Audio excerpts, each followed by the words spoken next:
Our readings speak to us today about husband and wife, parents and children. Jesus is really telling us that there are theological implications of family life. The relationship of husband and wife says something about our relationship with God. And the relationship of parents and children also says something about our relationship with God. These are sacred bonds from the beginning, from the Genesis. They were a part of our human nature. Male and female, he created them. That's not accidental, and that's not something we decide for ourselves. Our nature is a gift given to us by God. And we find embedded in our nature something that draws us into relationship with God and becomes a sign for us of what that relationship is meant to be.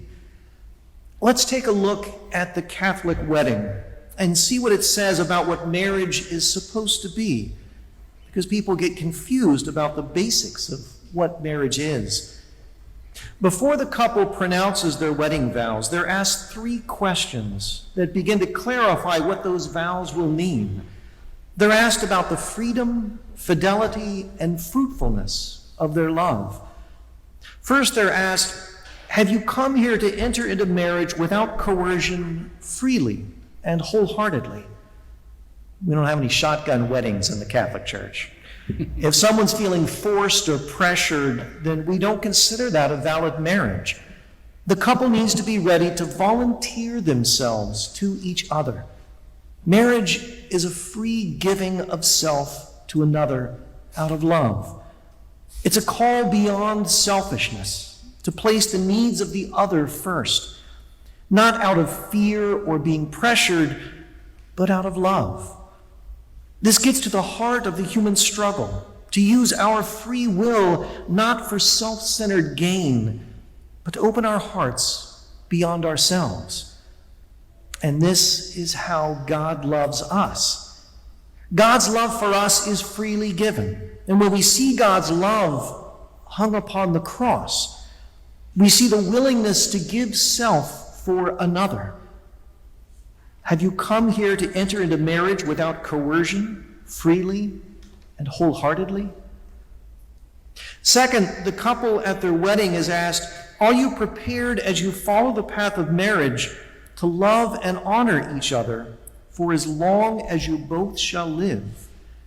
Marriage is a commitment of faithfulness, that this loving willingness to give yourselves isn't just for today, isn't just when you're feeling good, isn't just until you get a better offer, but it's a commitment that will guide you through your whole life, a commitment that becomes a part of who you are. And this is how God loves us. His love for us isn't only while we're praying or while we're being good. His love for us never turns away, even when we turn away from him. Even if we fail to be faithful to God, he always remains faithful to us, always ready to forgive and take us back. His love for us is truly a part of who God is. God is love. Are you prepared, as you follow the path of marriage, to love and honor each other for as long as you both shall live? Third, the wedding couple is asked, are you prepared to accept children lovingly from God and bring them up according to the law of Christ and his church? They're asked if they will allow their love to be fruitful, if they will allow their love to bring new life into the world. That opening to another in love is not just a feeling that comes and goes, but a commitment to a way of life, of putting other above self and together as husband and wife, giving to a child who doesn't even have life without you. It's a willingness to nurture and teach that child the laws of Christ and his church, to show that child the nature of God's love by the way those parents love. This is how God loves us.